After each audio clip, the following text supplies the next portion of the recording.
Hola, good morning. My name is Maria Duran, the owner of Duran Concepts and also the host of the Football Takeover. Um, we're a show at the intersection of business, community, culture, and our favorite sport, football. So we are here recording live at the Innovation Studio in downtown Houston, thanks to the in-studio production by Creatopia Inc. So you guys, today is a great show, and I want to make sure that everybody is tuned in. So remember, you can leave your comments and questions in the live chat. So let me check on that right now. Um, so over the last couple of weeks, we have been when we first launched the football takeover, we it was World Cup here in Houston, well, here in the United States in North America, and one of the things that we wanted to make sure was really highlight the people that were a part of the biggest tournament in the world, right? And one of the things that just I would say something that we've heard from every single guest is their the genesis of their love for soccer, how they got involved, and and it's really interesting to go back and see how there was either a moment, there were people that really brought them into the sport when they were young, and so I thought, you know what, we need to go back to the roots of this, because at the end of the day, now that the World Cup is over, where do we go from here, right? What is happening? How are we making sure that football, just really continues to thrive here in the city, but that we continue to get more people involved, and beyond that, just what is the impact of football here in Houston? So then, you know what? These next couple of shows, I really want to go back and want to talk youth soccer. And one of the reasons, too, is because when I first started at the Dynamo, one of the areas that I focused on a lot was youth soccer, actually.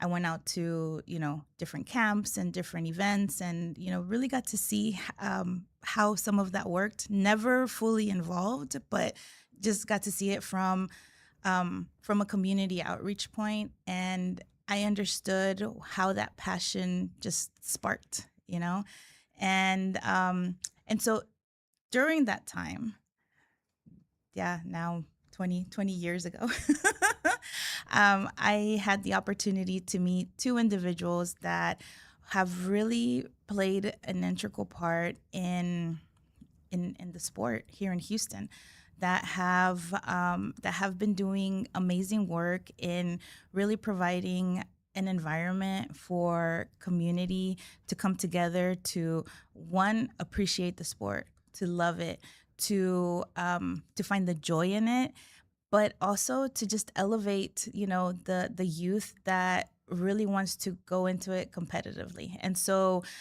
I'm excited that today we have them on the show, because there's also a lot of other things that we're going to be able to talk about, things that we're doing together. But I think it's important to highlight who they are, what they've been up to, and then also hear from them and what they've seen over the last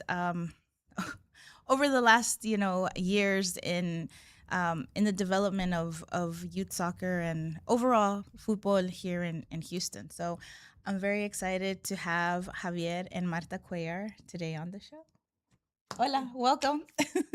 Gracias por la invitación. Gracias, María. Wow, hablar de años se complica, ¿no? Se complica, pero también nos hace recordar muchos momentos muy bonitos, así como conocí yo a mi esposa, hablando de años atrás, desde el 92, allá en el 90-92, cuando conocí yo a ella por parte del fútbol.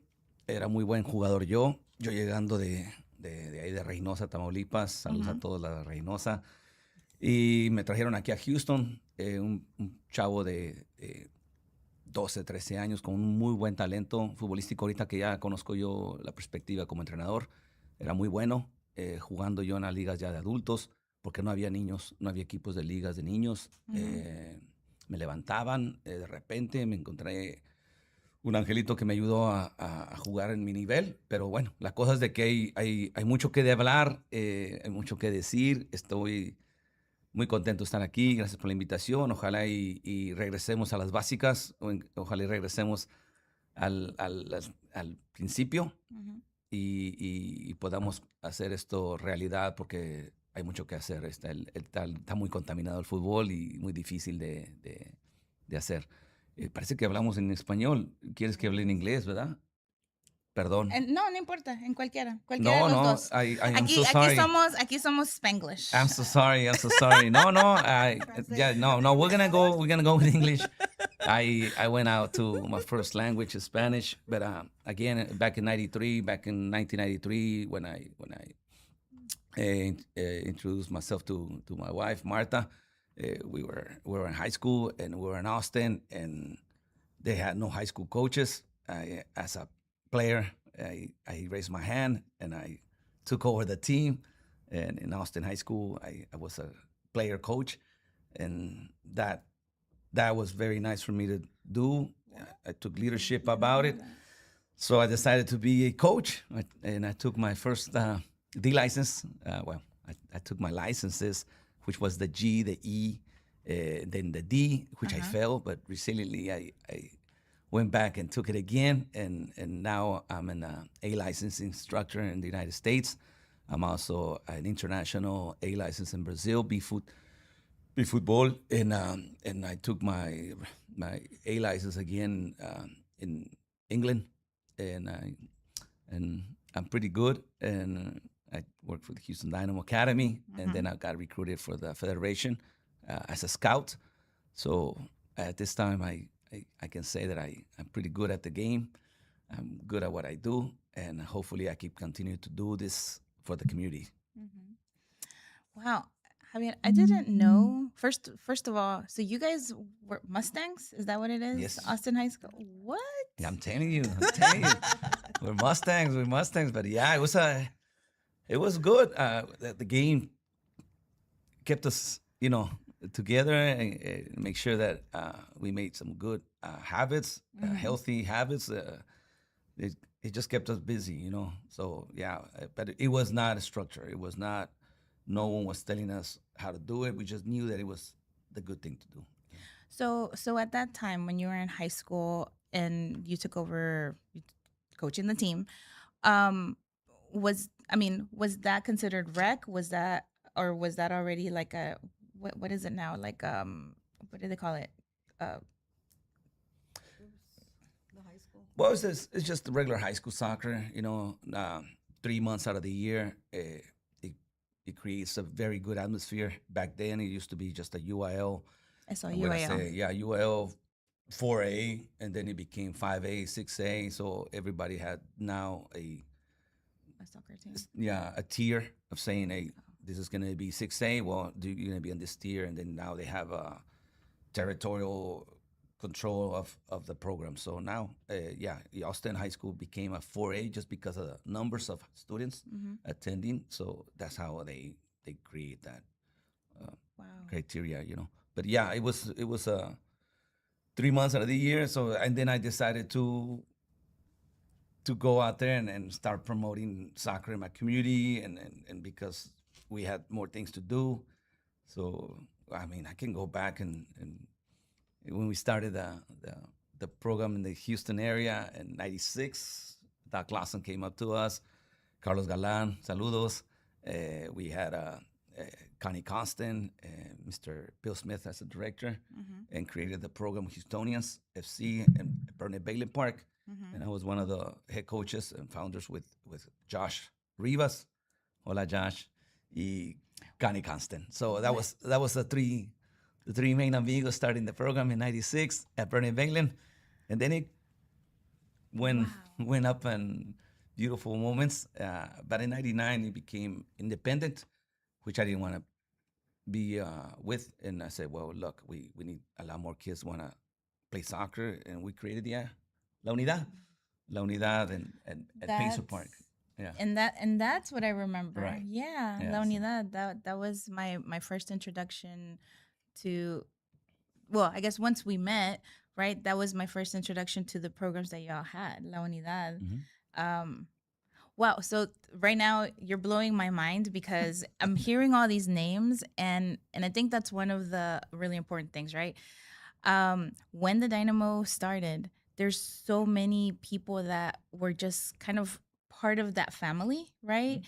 So yes, you had the players, you had the staff, but then you had Blue Crew, you had like different committees and community individuals, and and right now you just mentioned so many people. I mean, Josh Rivas, like I was like, wait a second, like I know him, but I didn't realize that part he was part of that genesis of programs here in Houston. So that is really cool.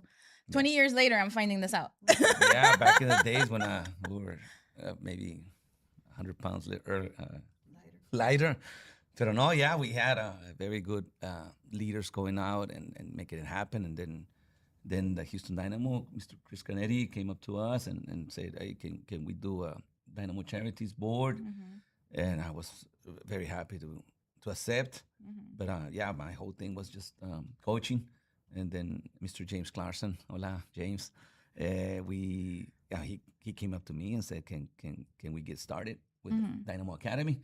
So yeah, 2005, I think it was. But so between high school and between going kind of starting with the Dynamo, there was there was a lot of other stuff that you guys were doing, right? I mean, you mentioned La Unidad, and then I just think about like the youth soccer that happens on the weekends. Well, now it feels like pretty much every day, but then also like the Sunday leagues, Mhm. and just what was y'all's involvement kind of in that echo space during that time, and how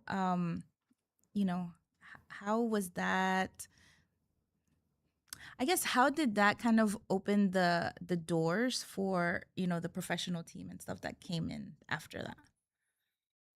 Uh, back, well, the professional team, when they were about to do construction at the site, the new stadium, we were just trying to make sure that all the cultures from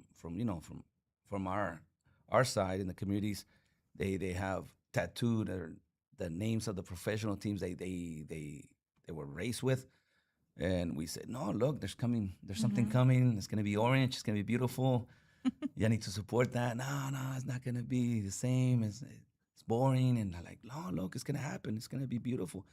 That happens, and then the academy happens, and then everything started going great. But then a lot of kids were staying behind. They didn't know that it was gonna take um, discipline. It was Mm-hmm. gonna take not just a talent to get you there. It was gonna be difficult, Mm-hmm. and you have to get to point B to go to practice, and then you have to travel, and now how are we gonna get this done? I mean, it was just a roller coaster, but it was coming way too Mm-hmm. fast. So no one buckled themselves up that it was gonna happen. Now we have, I don't know, I want to say 20 leagues. That talent spread out so thin, diluted, and now we have business before the game itself. That Mm-hmm. was to play, have fun. It's not like that. It's being pressed. It's about winning, and now we have families being divided, and it's very stressful. Kids having a difficult time. Yeah. No, I mean, I definitely I agree with you that things have evolved a lot, and maybe not necessarily for the best all the time. And so I think that's where it's so important to really highlight, what programs like y'all's are doing, because I've seen the work that you guys have been doing in the community, right? And again, I had not heard La Unidad in such a long time. And now I'm like, oh my gosh, I remember. I remember like going out because you guys, what park were y'all at? Was it Mason or was it? Okay. Yeah. So I remember that. And then, sometimes whenever we had tickets and stuff like that, I mean, yeah, wow. But I guess also kind of going back a little bit. So you started coaching, and you also, we have some pictures because I was kind of digging through your Facebook. You were also a coach for Yes. Galacticos, and also playing. I mean, at a, was it semi-professional, professional level? Semi pro, just because there was no pro divisions back in the days. There was a Houston Force, which I was part of it. Played a few games, but it wasn't that long. It folded. I think a couple of weeks after it was announced. But again, we did try out to go to college, on a scholarship. I went to Tyler Junior College to try it out. I did very, very well. This was my first time. My dad gave me a ride to a session, and he's like, "Oh wow, I didn't know you can play." So we're seven in the family. It was a big family, so this was the first time. I did very well. Did very well. I was a top player, but again, it wasn't organized. It was a lot of work to do, and so I decided to follow what God wanted me to do. So it was about coaching the inner cities. There was a lot of chinitos. That's my nickname, and I wanted to go and help them out. Hopefully, give them a good pathway to success. Hopefully, yeah. And so you guys, I mean, you had La Unidad, which that I'm sure has transformed into what is now Fireballs and Soccer Centro. And so tell us a little bit about both of those entities, those organizations, because again, this you guys are very community driven. I can let you talk about that, Marta. She has a lot to say. Well, La Unidad was basically to provide a place, a space, a safe space to play the sport of soccer locally, help our inner city. It was, a really family oriented league every Saturday. And we held on till maybe 19 years of La Unidad until right before COVID. But it was 19 years of memories of meeting people, um, keeping kids off the streets. Like every Saturday was families getting together to play, and then from then. There was a lot of talent. There is a lot of talent, and Javier's like, okay, well, what's the next level for the kids that do have the talent? How can we get them there? Because the local, the competitive clubs were, probably 45 to an hour away, so there was no really options for our kids here in the community. So it was Javier's bright idea to say, okay, well, let's take them to the next level. Let's do an academy.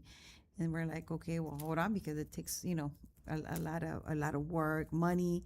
And he's like, okay, well, we're gonna do it. So it was just like, it was real quick. He got it together. And we joined a BISA, which is Bay Area Youth Soccer Association, as an academy, and to take them to the kids that that wanted, that had the commitment, that wanted that the next level. Take them there, and that's where Soccer Central was born, because it was teaching and leading our parents to, okay, now what is competitive level? It's you have to behave and play, respect the referees. We had to travel. All our home games were at least 45 minutes away, so that's where Soccer Central came about. Oh, wow. But yeah, it's always Javier leading the way, and with his ideas and ways that he wants to help the community. But it all started from the lack of opportunities that he had, and being able to provide these opportunities to, like he says, to the little chinitos, and to help them lead the way and tell him, okay, well, I was here, I was a good player, but what was next? There was nothing for him. Then, now, I mean, it's a whole different, it's a Yeah. whole different stage. Thankfully, there's still a lot of work. But yes, we love being and love what we do here with our community, with our kids. Well, and I love that you guys have been building this together, because and that you um not only are you building it together, but you're making such an impact because now you also have fireballs. Mm-hmm. And so tell us a little bit about fireballs. Well, Fireball, it's an indoor outdoor turf facility.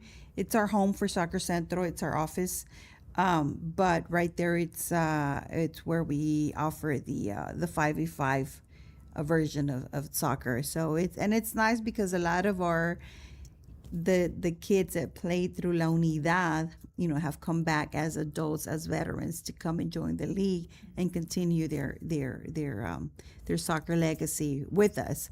So, but it's a nice family fun oriented place to come and play adult soccer, and also we have our youth leagues during the summer and the winter. Yeah, to add into that, I mean, when we were at Pacer Park, we had another indoor across the street from Manchester Street, and it was just a warehouse, a building. Miss Julie, saludos. She came up to us just across the street when we were having meeting with the parents under the tree, raining. She just, why don't you come into my warehouse and have your meetings there? And then all of a sudden she said, well, why don't you guys play here too? So we were having a blast, having all those blessings from Pacer Park and from this warehouse. But anyways, this whole block was bought off from some chemical plants, and Pacer Park became a beautiful school, a VS school that we helped put together, and now it became an educational facility, which was beautiful, and got the job done. We got the job done, so that was a nice closing. But when we're about to close it, Mr. Amigo Nasir, hola Nasir, ¿cómo estás? Say, hey Javier, come on over. I got Fireball coming up. You ready to go? Hi, Nasir, we're about to close the door over here. No, come on over. Let's run it. Let's take it to another level. So we went out there with open doors. So Fireball came up, and everybody came with us. I mean, it's not just Marta and I. We have Carlos Tinoco, despiértate, good morning, wake up.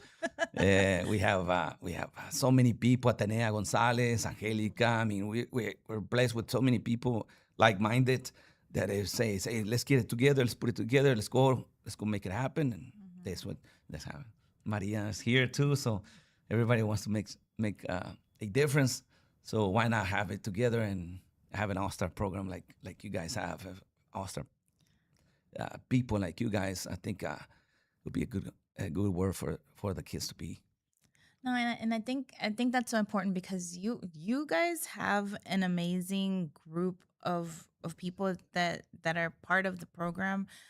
I mean, I've been so lucky to be able to work with you guys for so many years, just on different projects. And if there's one thing that I see is that consistency, right? That consistency in the individuals that are part of the program, but then also like just the families. I mean, it really does feel like a family environment. And I mean, youth soccer, I think that sometimes there's some of those pieces are what's missing, or if we don't put it that way, I think it's beautiful to be able to have a program and have a venue like what you guys have, where you can really go, show up, and just feel welcomed, right? Feel welcomed, feel like, yeah, I'm here to learn, but also have fun, because I think that that's one of the big reasons why we have been able to kind of really work together, is because at the end of the day, we all kind of have like that shared vision of, yes, we want to grow the sport, but we also want to make sure that it's in a safe family environment where joy and love of the sport is really at the heart of it. And you don't always find that. And so, why is that important for you guys? Well, very important. I mean, we got humanity is changing so much that we want to make sure we still have values on those kids. We want to have them responsible for their actions and teach them. Teach them the good people always have good decisions. While we were playing, I think it was a Christmas day. We had a team come and visit us from the South area, and we told them that you guys gonna play a very good team from the barrio, from the inner city, and we got them. We're gonna beat them, and we'll take them some extra shoes. We give them some gifts, and there was a guy there. We didn't even know him, Gilberto, en paz descanse, and once they finished the game, they gave him this gifts, and it was a very good moment. And then Gilberto came over and says, "That's what we want." And nationally, there's this program called Alianza. Alianza de Futbol is one of the biggest tournaments in Hispanic community in the United States. In Houston, wanted to make it happen, and they say, "Javier, Marta, you guys would like to be part of this," and it happened. So uh, that's how we've been with Alianza for quite a while. And Gilberto, he was an undercover that day, and like, "Hey, this is what we want. We heard about you guys doing these things for the community, but this is bigger than expected." And so we were very happy to be part of it. Again, it's just nature itself got together and made us be part of this management in the Alianza Houston / now we have it in Austin this August 24th, just because there's no facilities big enough to host this tournament. So we had it 2 years in a row in San Antonio, and this time it's gonna be. I think it's gonna be Round Rock. Don't say Austin. It's Round Rock. Yeah, Round Rock is jealous. It gets very upset. As you mentioned them, it's gonna be Austin. But again, it's gonna be in Austin. But we go out there on our way because we know the mission of Alianza is just like us, and just so many people that really cares for the kids, and it's just so minimum to pay. Just go and play. There's referees. There's a scouting event. There's just so many opportunities, and the family gets together and they cheer for them and they cry with them, and it's just beautiful moments. And it's been how many we've done, like maybe over 10 years, no, con esto. Beautiful. But anyways, I'm sorry I got distracted about the question, but it's just so much thing to do, to talk about, and just so many wrinkles in the sport that we can't iron them up. Yeah. No, but here's the thing, and and I really want to give you guys your flowers, bien merecidos, because again, like you have built these organizations, right? La Unidad, Soccer Centro, Fireball, and you are an integral part of a lot of the tournaments. I mean, yes, you're a big part of Alianza, but then I know you guys are also involved with, like the Univision Cup, or just all of these different tournaments. And one of the things that you're always making sure is, and me atrevo a decir, that one of the reasons why you guys are so involved in all of this is because you're opening doors and you're opening opportunities for youth that may not always have those opportunities. And so, again, we don't. It's not every day that you meet people that are as involved in this ecosystem, and so no, there's a lot a lot that we can talk about, and I think it is important to mention all of that, because at the end of the day, you're seeing it every day with your former students that come back as coaches. You see it as more opportunities open up. I mean, most recently, I know that some of the kids that are in the program were also like part of World Cup, I think, right? And so, like, those are all such important things, such important opportunities that not everybody has. And so, de verdad que les quiero dar un aplauso and just really recognize you guys for that, because all the work that you have been doing over the years is paying off and is making an impact. And we don't always get to hear about these stories and how the genesis of this or the whys. And so, no, thank you very much for being here, because it's important to talk about all of that. And it's important to talk about, and you just mentioned something that that I want to highlight. When you were talking about Alianza and how it's you've had to do it in different places, and it looks like it'll be here in Round Rock, but it's because there's not always space. There's not always green space for youth, for families to go out and just kick a soccer ball. And so I think that that's something that needs to be recognized, and that we need to let everybody know, because we need more of that. And fortunately there are organizations that are providing that, but you don't always see it. How do you guys see the availability of green spaces here in Houston? Is there any improvement that we can make?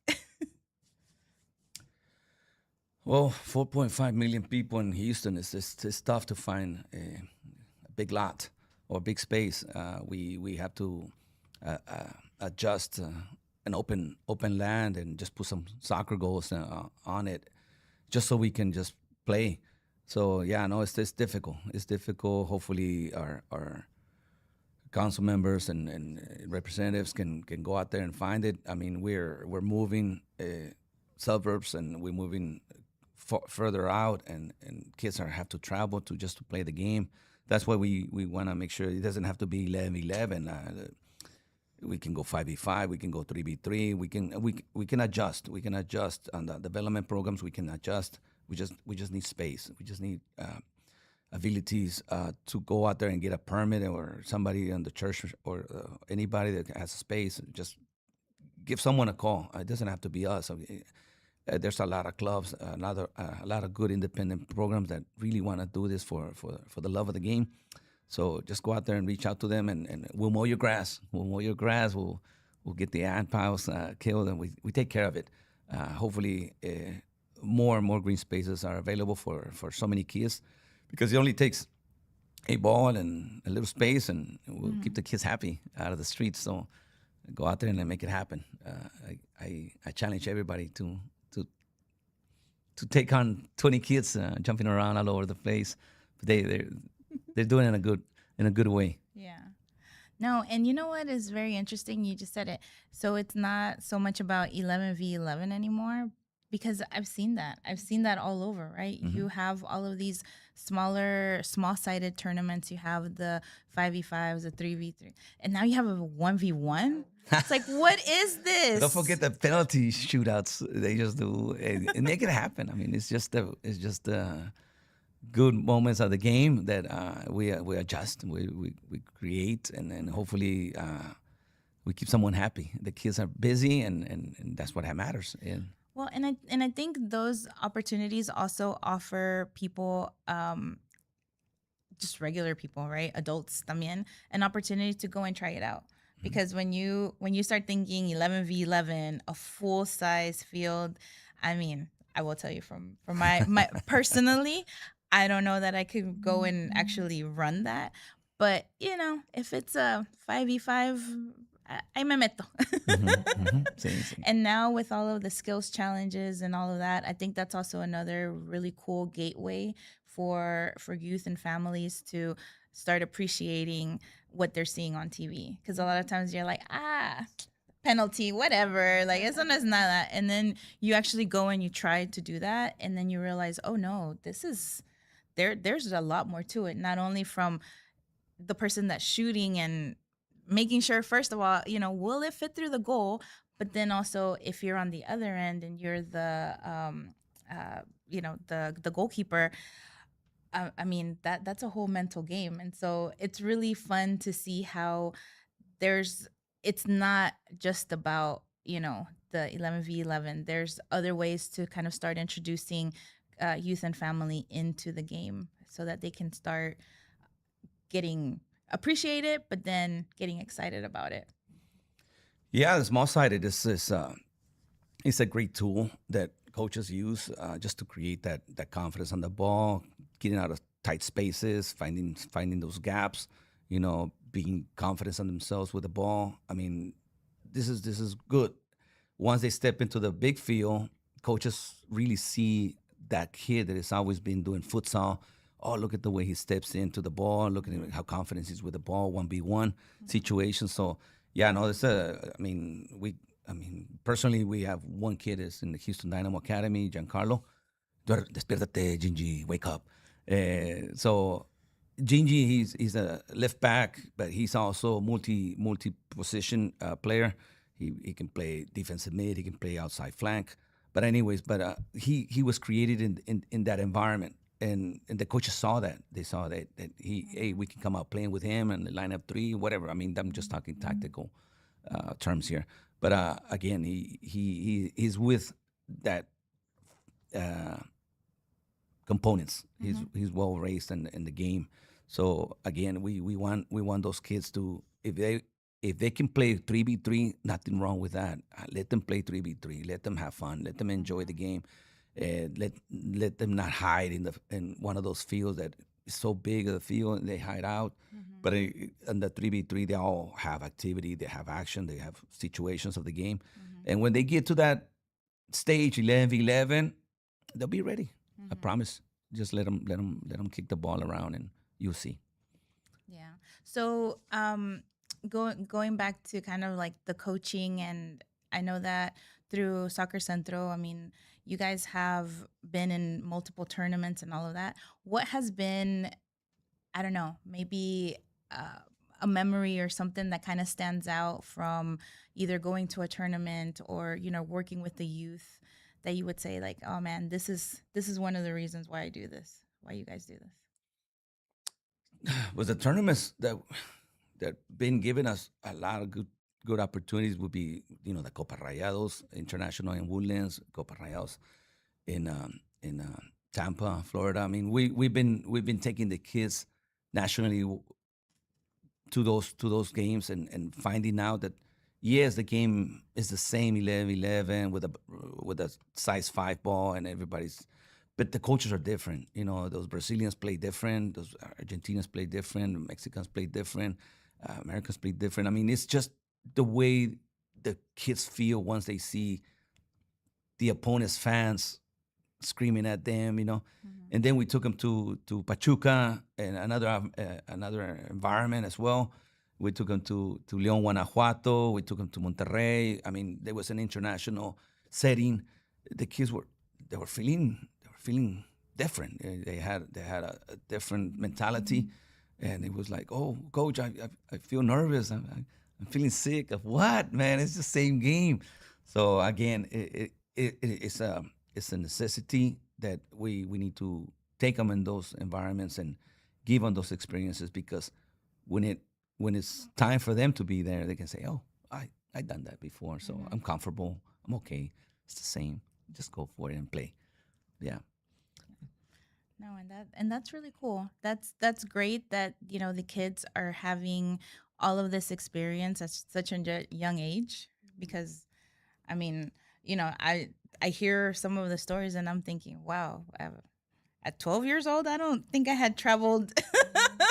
I had barely traveled at all, and then just to know that there's this talented youth that are being able to get that exposure, and understanding of what it takes. Because if there's one thing that I consistently hear is it's the discipline. It's making sure that you if that's what you want, that you really are going to go for it full force. And so no, that's really cool. And I think that's also one of the major reasons, you know again, going back, right, opening opportunities, providing opportunities, um on why you guys, Javier, you have been recognized as well, and major kudos to you, because I know that earlier this year for, Houston Soccer Day, you were one of the people recognized for, what is it?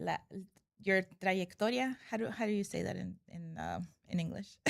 Your Mhm. trajectory. Yeah.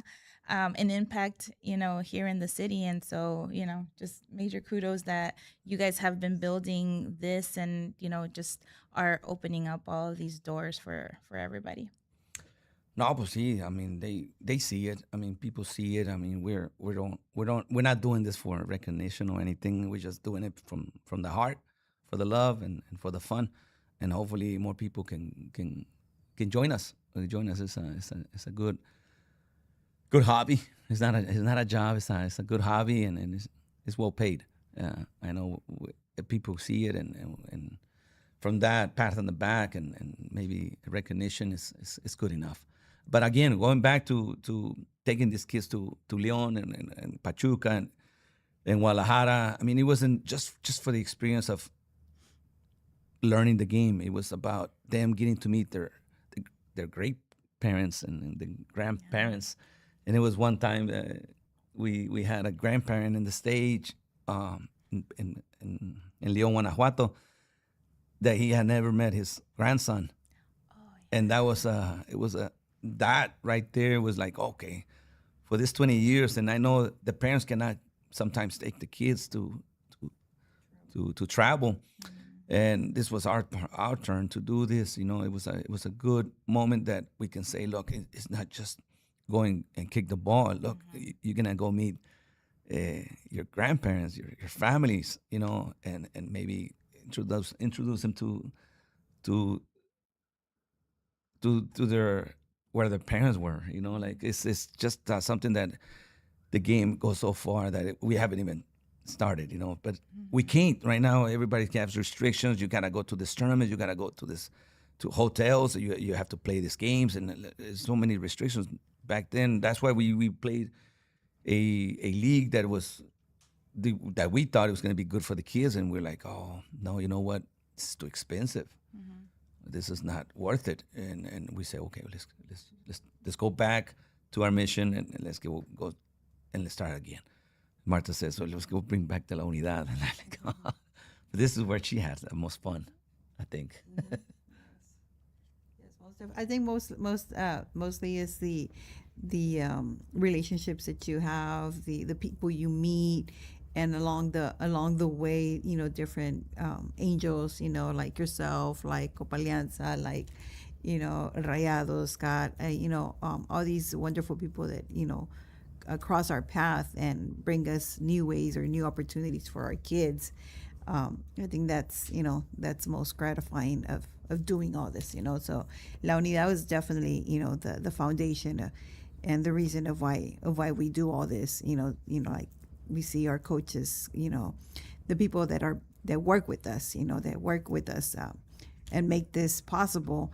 Are people that we've known, since they were little. We have Coach Ruth. We've known her since you met her, this past 2-3 weeks. I mean, he was her coach. Oh, wow. Yes, so we've known her since she was like 14, 15. Desde que se comía los mocos. I mean, we've known her so long. And Coach Atenea, I've known her since our daughter was 2 years old. Our daughter's now 27. So we've known her for over 23 years. So it's Carlos Tinoco, Coach Carlos, we've known him since he was 15. So it's those kind of relationship, the people that stay with us and believe in what we do, but we do it together. It's not a secret, that without people like them, Coach Angelica, Coach Mario, and all the people that are in our organization, make this happen. And it's for the same reason, because we share the same passion and helping our community, and being there. People say, why don't you go outside of the Houston, and grow or whatever, but then that's going to take us away from, why we started. We started for, to be in our community. And our organization, with our nonprofit, which is Soccer Central nonprofit, was born because we were looking for a team for our kids, for our kids. I told Javier, I said, Javier, we need to find a team for our boys, for our girls. What are you gonna do? Because he's a soccer guy, right? And he's like, I said, you need to find one, or we need to put them somewhere, because we need to keep these our kids active. And then he came one day and he said, I know what we're going to do. We're making a team. I said, okay. He's like, well, but we're going to make a team for everybody. We're going to make an academy. I said, no, Javier, we just need a team for our kids. That's it. He's like, yeah, but all the kids want, they want the same thing. So we're going to do it. I said, okay. So, and that's how Soccer Center was born, because we were looking something for our kids. So it's personal. It's a personal organization, but it's personal because, it's our kids, it's Coach Ruth. Her son just graduated, and he started with us since he was 4, and he's 18, a young man, and he went through the program and now he's helping his mom, helping out in the community, teaching what he has learned, so that's what we like. That's what we're about, being engaged in our community, in here locally, with our inner city families. No, and I love that.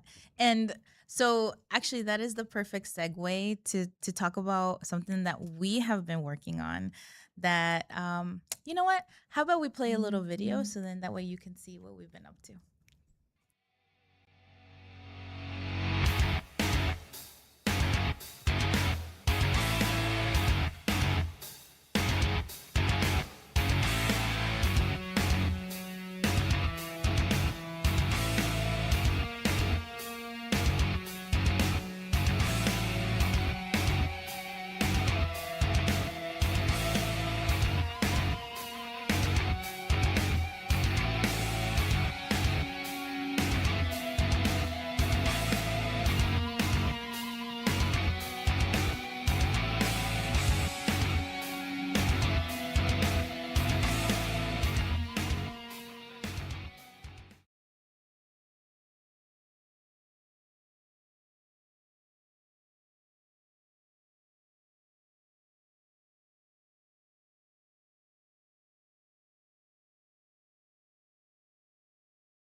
Too vocal about it, right? But yes, and everything really does go back to that mission. And so first of all, I really want to thank them for jumping on board on this new project that we have, Futbol para Todos, because truly there's nobody else that I would ever want to partner with that wasn't you guys, because I know like the heart that's behind everything that you guys do. And so, for these past, we're on week 3.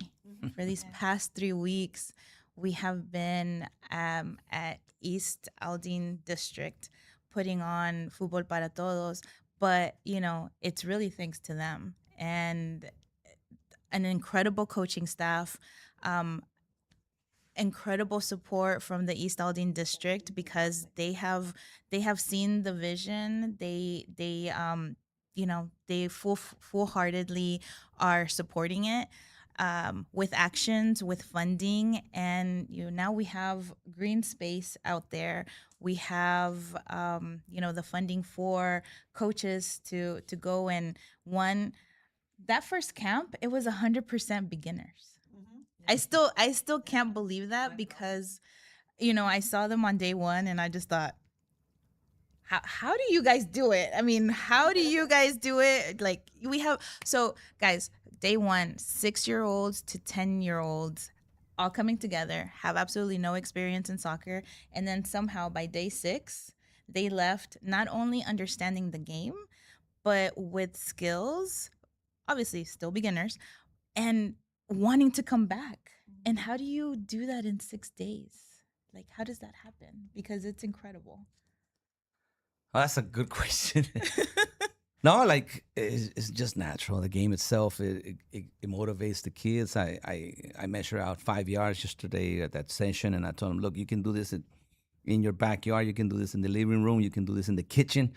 As long as you have like 3 steps, 4 steps, 5 steps, and create your own movements of the game, and have these technical skills, go at it. And I can see that those kids today and maybe later on today, they're going to be practicing.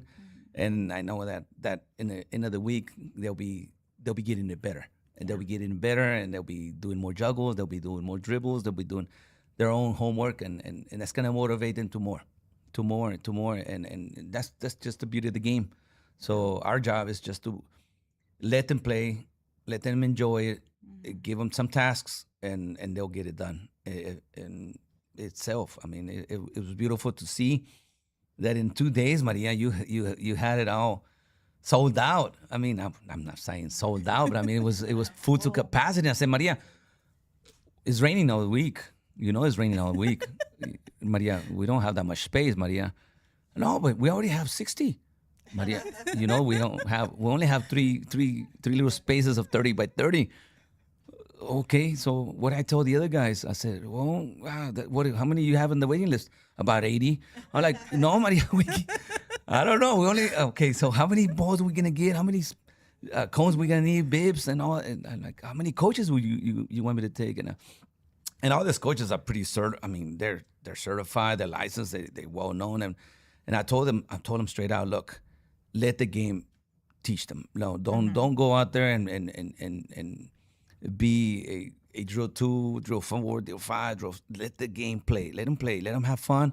Do a basic warm up and activation and drop back, quiet down, let them play.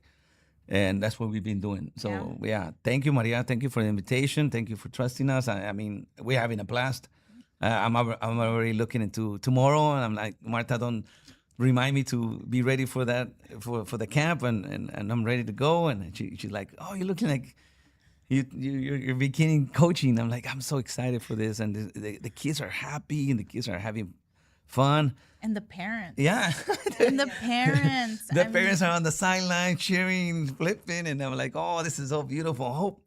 I hope it continues. I hope it doesn't contaminate the game, and the kids be transparent and don't take that smile away. It's beautiful to see them. No, it's incredible. I mean, I just remember the first day we went in there and everybody was kind of, like holding themselves back, I would say, because they kind of let it happen, right, as it needed to. But by day 2, you had parents that were getting there early with their kids, and then they would start practicing on the field with them. They would kind of kick the ball around, and so by day 6, you also had grandparents, you had uncles. I mean, you had everybody, and it was just so beautiful to see that. And now, we're on camp 2, which is for the 11 to 15-year-olds, but again, we're just seeing how community is really coming together and loving the sport. We're hearing amazing feedback. And this is what needs to happen, right? We just had a World Cup, and some of these kids, that's how they were introduced to it. And now they want to play, and now they are getting an opportunity to do that in an environment that really is about the heart and soul and the joy of the game. So no, this is a very exciting project for us. And, I think that, yes, we want it to continue and hopefully continue to grow. But I felt like this was a perfect way to kind of like, end our interview, because you guys have been doing so much for so long, and now we're getting a chance to work together on this project. And then even for me, like, you guys are bringing back like that joy of the game. So no, this is really fun, and thank you guys. No, I think kudos to East Alding and all the representatives and all the help that we've been getting from the community to make this happen, because it's definitely brought us back to the beginning of La Unidad. And I told Javier the other day, I said, it reminds me so much of La Unidad, the parents coming together, they have their tents or their carritos, they come and just sit down and, and let their kids play. But that's what happens when you give the community, a place to play, when you give the kids that, it's soccer itself will bring the rest, but it's true. But thanks for the community for, believing, for wanting, and hopefully, it can continue, because there's a lot of potential with, like you said, there was a lot of kids who've never ever played the sport, so and it's such a wonderful feeling when you see it in their eyes, and they all the excitement, and they come early, and bring their water and ready to to come and kick the ball. Yeah. So but No, it's true. definitely thanks to East Aldine Yes. No. district for all their support. Yeah, East Aldine has been very critical in this, but also want to give a shout out to Shirley Ronquillo with the the Houston Department of Transformation, because that was how we kind of got connected, and we were able to do that first football takeover. Which I'm wearing the shirt. I'm wearing the shirt, guys. We did the East Aldine football takeover last year. Actually, that's how it all started. We did we did this event. It was a 1-day clinic. 2 hours out in the cold in December, and we just knew that we wanted to, again, bring this fun type of soccer environment to the community.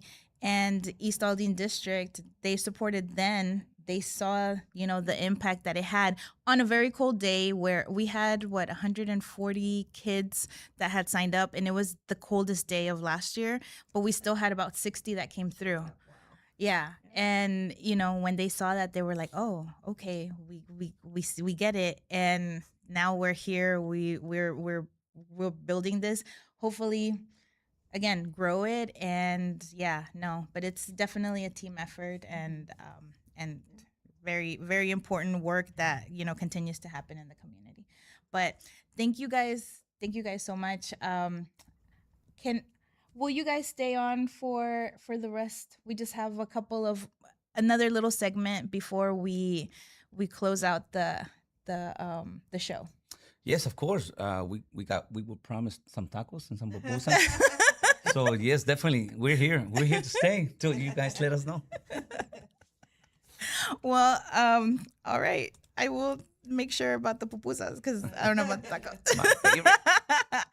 um, so the first show we had Katie Umanya. She's with Enya Photo, and we asked her, "Hey, she's a sports photojournalist, and can you give us the photo of the week?" And so this week she actually gave us two, and this is gonna be kind of like a what do you call it, a infraganti, like a candid shot. Okay. Yeah, so if we can go and show this week's Enya Photo of the week, and you might see a familiar face there. So Katie was out at the event on Saturday, the last day of Camp 1.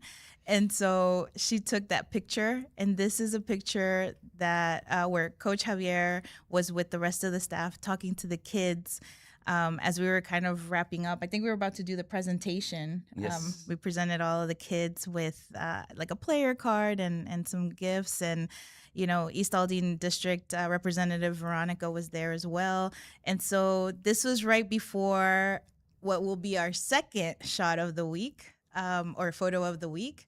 And that's the team photo that we had with everybody that participated that day.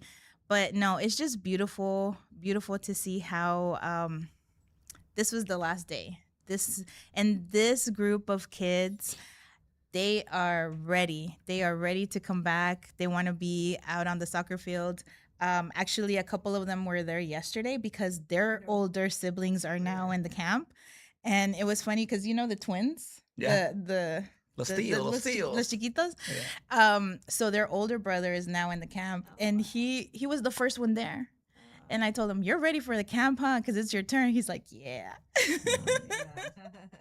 So no, it's really fun. It's really fun that we get to share all of this. But yeah, no, thank you guys. Thank you guys so much for being here today, sharing your journey, and then also just sharing with us what you're up to, and kind of like where you continue to go with Soccer Centro, Fireball, and all of the different projects that you guys are working on. Really Well, appreciate it. I don't know if it's a marathon, a big journey. I don't know if when to speed up or when to slow down. We're having a blast. Hopefully, we continue to do this, and hopefully, God willing, you guys can bring in more people to help out and iron things up and organize the competitions, organize the levels of game, But don't take that away. Don't take the fun away. Don't take the joy away. Please bring it back. All those lesson plans that you guys have, sometimes throw them away and just be yourselves. Go out there and have fun with the kids. If you're not having fun and you're getting paid for, it's no fun. Go out there and have fun. Please, guys, go back to coaching. Love the game. Make sure the kids are loving the game like you, and everybody's going to be very happy. Thank you, Maria. Thank you for having us. And gracias. Thank you. Thank you, guys. And so remember, we are here every Wednesday at 10 a.m. We are here at Innovation Studio. So, thanks, and join us again next week. But so you guys are ready for camp tomorrow? I thought you were asking us if we're ready for the tacos or the pupusas. Oh, tacos or pupusas? All right, we'll get that.